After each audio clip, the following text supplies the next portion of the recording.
ആദ്യത്തെ ദിവസമായിട്ട് കണ്ടസ്റ്റൻസ് ഒക്കെ ഒന്ന് കുറച്ച് നേരം കിടന്ന് ഉറങ്ങിക്കോട്ടെ എന്ന് വിചാരിച്ചു. ഇന്ന് വേക്കപ്പ് സോങ് ഉണ്ടായില്ല. കുറെ നേരം അവരും കൂടി സംസാരിച്ച് അവര് ബ്രഷ് ചെയ്യാനുള്ള ബ്രഷ് കിട്ടിയില്ല, ഡ്രസ്സ് കിട്ടാത്തത് ഭയങ്കര പ്രശ്നമാണ്, ഫ്രഷ് അപ്പ് ആവാൻ പോലും പറ്റുന്നില്ല, അങ്ങനത്തെ കാര്യങ്ങളൊക്കെ പറഞ്ഞിരിക്കുകയാണ്.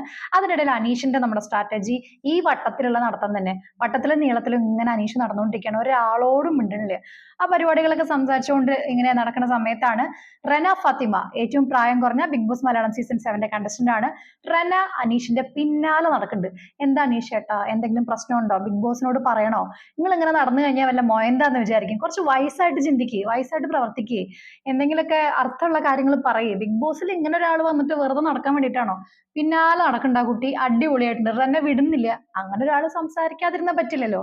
കഴിഞ്ഞ പ്രാവശ്യം നമ്മുടെ ആ സീസണിൽ രതീഷേട്ടൻ വന്നു. രതീഷേട്ടൻ മറ്റേ ഉണ്ട സോങ് കേട്ടാ വന്നത്. പക്ഷെ രതീഷേട്ടൻ എല്ലാവരും നല്ല രീതിയിൽ സ്ക്രാച്ച് ചെയ്യുന്നുണ്ടായിരുന്നെങ്കിലും ആള് സംസാരിക്കുന്നുണ്ടായിരുന്നു, എല്ലാവരോടും മിങ്കിൾ ആവുന്നുണ്ടായിരുന്നു. അതിൽ തന്നെ പറയുന്നുണ്ട് 10 മണിക്കൂർ പോലും ആയിട്ടില്ല നമ്മൾ വന്നിട്ട്, എന്ത് സ്ട്രാറ്റജിയാണ് നിങ്ങൾ എടുക്കുന്നത്? നിങ്ങൾക്ക് തനിയെ കളിച്ച് തനിയെ വിന്നറായിട്ട് പോവാന്നാണോ? രണ്ടാമത്തെ ആഴ്ചയിൽ നോമിനേഷനിൽ പുറത്താവൂട്ടോ. നിങ്ങൾ ട്രോഫിയും കൊണ്ടുപോകാനുള്ള ആള് രണ്ടാമത്തെ ആഴ്ചയിൽ നമ്മൾ നോമിനേറ്റ് ചെയ്തിട്ട് പുറത്താവുന്നൊക്കെ. ഇവരെ ഒന്ന് രണ്ട് പേരുടെ ഭാഷ നല്ല രസമുണ്ട് കേട്ടോ കേൾക്കാനായിട്ട്.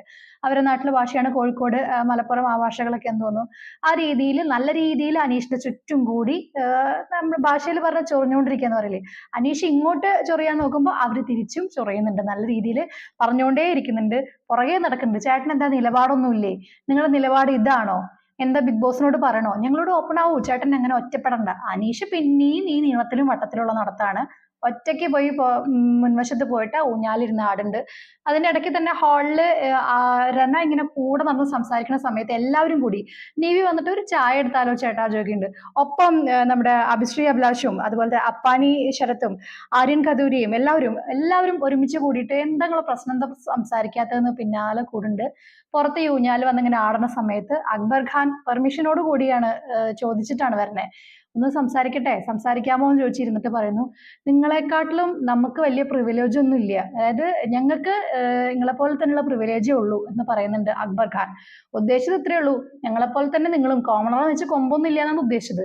അതായത് ഇത്രയും എല്ലാവരും ഒരുമിച്ച് നിൽക്കുന്ന ഒരു സംഭവത്തില് ഇങ്ങനെ പ്ലാൻ എന്താണെന്ന് അറിയണല്ലോ. ആ ചോദിക്കണ ഒരു കാര്യത്തിന് പോലും അനീഷ് മറുപടി പറയുന്നില്ല. ഇതിനാണോ അനീഷ് ഇത്രയും നാള് കാത്തിരുന്ന് വെയിറ്റ് ചെയ്ത് ബിഗ് ബോസിലേക്ക് പോയത് എന്ന് ചോദിക്കേണ്ട അവസ്ഥ ആൾക്കാരെ കൊണ്ട് ചോദിപ്പിക്കാതിരിക്കുകയായിരിക്കും നല്ലത്. എന്താ സംഭവം എന്നറിയില്ല. അനീഷിന്റെ പ്ലാനിങ് എന്ത് തന്നെയാണെങ്കിലും നമ്മളോട് ഒരാൾ ഗുഡ് മോർണിംഗ് പറഞ്ഞാൽ തിരിച്ച് സംസാരിക്കാം, ഒരാൾ ഒരു ഹായ് പറഞ്ഞാൽ തിരിച്ച് സംസാരിക്കാം, ഒന്ന് മൈൻഡ് ചെയ്യാം.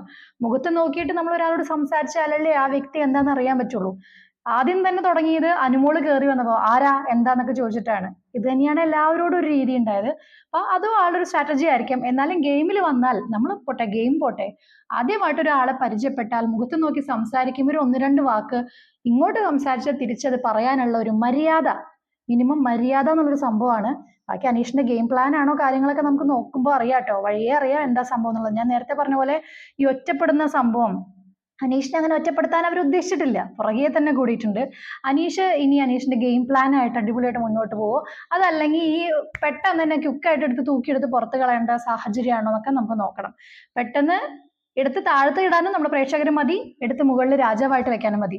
ഇങ്ങനെ പോയി കഴിഞ്ഞാൽ രാജാവ് പോയിട്ട് ഭടനായിട്ട് പോലും ആൾക്കാർ വെക്കുന്ന തോന്നുന്നില്ല. എന്തായാലും അനീഷിന്റെ കളികൾ നമുക്ക് കണ്ടു തന്നെ അറിയണം. അതിനുശേഷം ഇവരിങ്ങനെ അക്ബർ ഖാനും അനീഷും കൂടി സംസാരിച്ചെന്ന് പറയാൻ പറ്റില്ല, അനീഷ് സംസാരിക്കുന്നില്ല, അക്ബർ ഖാൻ ഇങ്ങനെ വീണ്ടും വന്നിട്ട് കുറച്ച് ഒന്ന് മയപ്പെടുത്താവുന്ന രീതിയിൽ സംസാരിക്കുമ്പോൾ ആൾക്ക് തന്നെ ടെമ്പർ തെറ്റി ആൾ പോവാണ്. മീൻസ് അത് കൺട്രോൾ ചെയ്ത് ടെമ്പർ തെറ്റി കാണണം. സാധാരണ രീതിയിൽ ആരാണെങ്കിലും നമുക്ക് ദേഷ്യം വരും ആ രീതിയിൽ നമ്മൾ സംസാരിക്കുമ്പോൾ, ഒരാൾ ഇങ്ങനെ മിണ്ടാതെ ഇരിക്കുമ്പോൾ. വീണ്ടും റന ഫാത്തിമയും നമ്മുടെ ആദിലാണോ നൂറയാണോ എന്ന് കൺഫേം ചെയ്യണം, രണ്ടുപേരിൽ ഒരാൾ വന്നിട്ട് സംസാരിക്കുന്നുണ്ട്. എന്താ ചേട്ടാ എങ്ങനെ, ഞങ്ങളോട് പറഞ്ഞൂടെ, ഞങ്ങളോട് സംസാരിച്ചൂടെ? അതിനിടയ്ക്ക് മലയാളം വായിക്കാനും എഴുതാനും അറിയണം എന്നുള്ള ഒരു നിയമം, അതെങ്ങനെയാണ് അനീഷിന് പറയാൻ പറ്റുക എന്നുള്ളതാണ്. മലയാളം വായിക്കാനും എഴുതാനും അറിയുക എന്നുള്ളൊരു നിർബന്ധമായിട്ടുള്ള കാര്യമില്ല, മലയാളം സംസാരിക്കാൻ അറിയണം എന്നുള്ളതാണ്. വായിക്കാൻ അറിയാത്ത പല കണ്ടസ്റ്റൻസും മുൻപുള്ള സീസൺസിലും വന്നിട്ടുണ്ട്. പറയുന്ന കാര്യങ്ങൾ കൃത്യമായിട്ട് പറയുമ്പോൾ ഈ മിനിമം സംസാരിക്കുമ്പോൾ തിരിച്ച് അവർക്ക് മറുപടി കൊടുക്കാനും ഒന്ന് കമ്മ്യൂണിക്കേറ്റ് ചെയ്യാനും ശ്രമിക്കുന്ന ഒരു എന്താ പറയാ, ആ ഒരു മാറ്റം അനീഷിന് നല്ലതായിരിക്കും എന്ന് തന്നെ തോന്നുന്നത്. ഇപ്പോൾ ആ വക പരിപാടികളൊക്കെയാണ് ലൈവിൽ നടന്നുകൊണ്ടിരിക്കുന്നത്.